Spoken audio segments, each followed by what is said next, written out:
সত্যম্বর Opera যাত্রার ইতিহাসের একটি স্তম্ভ।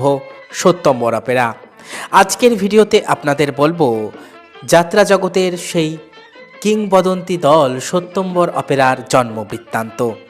কিভাবে সৃষ্টি হয়েছিল সত্যম্বর অপেরার সেটাই শুনবেন আজকের এই ভিডিওতে। সময়টা 1880 থেকে 1890। সেই সময় শশীভূষণ অধিকারীর দলে যোগ দিলেন নবদ্বীপের সত্যম্বর চট্টোপাধ্যায়। এই শশীভূষণ অধিকারীর দলটি পরবর্তীকালে পরিচিত হয় সত্যম্বর অপেরা নামে। কিন্তু কিভাবে শশীভূষণ অধিকারীর দল সত্যম্বর অপেরায় পর্যবসিত হলো সেটাই বলবো আজকের এই নিবেদনে। শশীভূষণ অধিকারীর মৃত্যুর পর তিনজন অংশীদার হলেন এই শশীভূষণ অধিকারীর যাত্রা দলের। সেই তিনজনের একজন ছিলেন সত্যম্বর চট্টোপাধ্যায়। বাকি দুজন মারা গেলে একক অংশীদারিত্ব লাভ করলেন সত্যম্বর চট্টোপাধ্যায়। সময়টা ছিল 1900 খ্রিস্টাব্দ। একক অংশীদার হওয়ার পর সত্যম্বর চট্টোপাধ্যায় শশীভূষণ অধিকারীর দলের নতুন নাম রাখলেন নবদ্বীপ বঙ্গনাট্য সমাজ, এবং এটি সত্যম্বর অপেরা তৈরির দ্বিতীয় ভাগ। যে দ্বিতীয় ভাগে আমরা পাচ্ছি নবদ্বীপ বঙ্গনাট্য সমাজকে। এই নবদ্বীপ বঙ্গনাট্য সমাজকে পরবর্তী কয়েক বছর এগিয়ে নিয়ে গিয়েছিলেন সত্যম্বর চট্টোপাধ্যায়। সত্যম্বর চট্টোপাধ্যায়ের জন্ম হয় 1866 সালে নদিয়ার নবদ্বীপে। তার ওপর তৎকালীন সময়ে আধুনিক যাত্রার রূপকার মতিলাল রায়ের অভিনয় ধারার প্রভাব ছিল। নবদ্বীপ বঙ্গনাট্য সমাজকে লোকে তখন চিনত সত্যম্বর চাটুর্যের দল নামে। লোকের মুখে মুখে সত্যম্বর চাটুর্যের দল এই বলতে বলতে একসময় এই দলের নামই হয়ে যায় সত্যম্বর অপেরা। সত্যম্বর চাটুর্যে অনেক বছর দল চালিয়ে ধার দেনায় ডুবে যান এবং 1932 সালে তার হাত থেকে মালিকানা স্থানান্তরিত হয় সেই দলের অধিকারী গৌরচন্দ্র দাসের হাতে। এবং যতদূর জানা যায় এই 1932 সালে গৌরচন্দ্র দাস স্বত্বাধিকারী হবার পর তিনি সত্যম্বর চাটুর্যের দল, যে নামটি এতদিন মুখে মুখে ফিরত, সেই দলটির নাম রাখলেন সত্যম্বর অপেরা।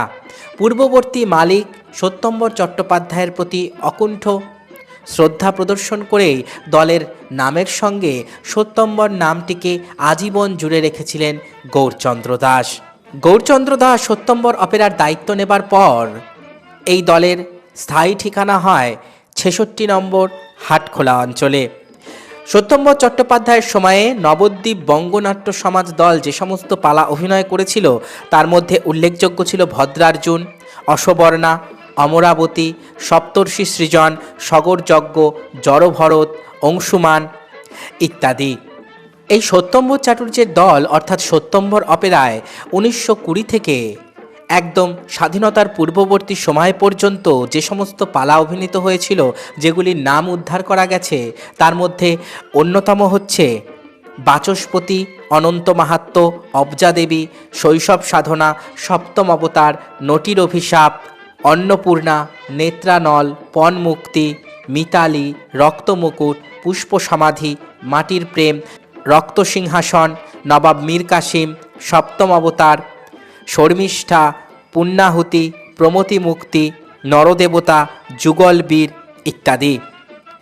যে সমস্ত পালাকাররা এই সময় পর্বে সত্যম্বর অপেরায় পালা লিখতেন তাদের মধ্যে উল্লেখযোগ্য ছিলেন কেশবচন্দ্র বন্দ্যোপাধ্যায়, ভবতারণ চট্টোপাধ্যায়, অঘোরচন্দ্র কাব্যতীর্থ, ভোলানাথ রায় কাব্যশাস্ত্রী, রায়দুর্লভ কাব্যবিশারদ, নিতাইপদ চট্টোপাধ্যায়, পাঁচকড়ি চট্টোপাধ্যায়, কানাইলাল শীল, নিতাইপদ কাব্যরত্ন, গোবর্ধন শীল এবং বিনয় কৃষ্ণ মুখোপাধ্যায়। প্রায় 1947 সাল পর্যন্ত সত্যম্বর অপেরা দলে বিনয় কৃষ্ণ মুখোপাধ্যায়ের যাত্রাপালার ছিল একচেটিয়া আধিপত্য। সৃষ্টির সময় থেকে 1947 সাল পর্যন্ত সত্যম্বর অপেরার অধিকাংশ যাত্রাপালার রচয়িতা ছিলেন বিনয় কৃষ্ণ মুখোপাধ্যায়। সত্যম্বর অপেরার জনক সত্যম্বর চট্টোপাধ্যায়ের দুই পুত্র ছিল। তার মৃত্যু হয় 1947 সালে। গৌরচন্দ্র দাস মালিক হবার পর সত্যম্বর অপেরা খ্যাতির শীর্ষে পৌঁছে যায়। একের পর এক প্রযোজনা করে আসর সফল যাত্রাপালা। এরপর গৌরচন্দ্র দাসের মৃত্যুর পর সত্যম্বর অপেরার দায়িত্ব নেন তার জামাতা শৈলেন মহন্ত। শৈলেন মহন্তের জীবিতকাল পর্যন্ত প্রায় 1981 সাল পর্যন্তই সত্যম্বর অপেরার স্বর্ণযুগ বলে মনে করেন গবেষকরা। শৈলেন মহন্তর মৃত্যুর পরে তার কন্যারা সত্যম্বর অপেরাকে কয়েক বছর এগিয়ে নিয়ে যাবার চেষ্টা করেছিলেন, কিন্তু 1981 সালের পর সত্যম্বর অপেরা তার আগের গৌরব আর ধরে রাখতে পারেনি। যাত্রার ইতিহাসে অনেক উত্থান পতনের সাক্ষী এই সত্যম্বর অপেরা। এতক্ষণ আপনারা শুনলেন যাত্রার ইতিহাসের অন্যতম স্তম্ভ সত্যম্বর অপেরার জন্ম বৃত্তান্ত। আশা করি ভিডিওটি আপনাদের ভালো লেগেছে। আমার পেজের ভিডিওগুলো যদি আপনাদের ভালো লাগে তাহলে অবশ্যই পেজটি ফলো করুন, ভিডিওগুলিতে লাইক করুন, ভালো লাগলে কমেন্ট করুন, শেয়ার করুন। আজকের মতন এখানেই শেষ করছি। ভালো থাকবেন সবাই। নমস্কার।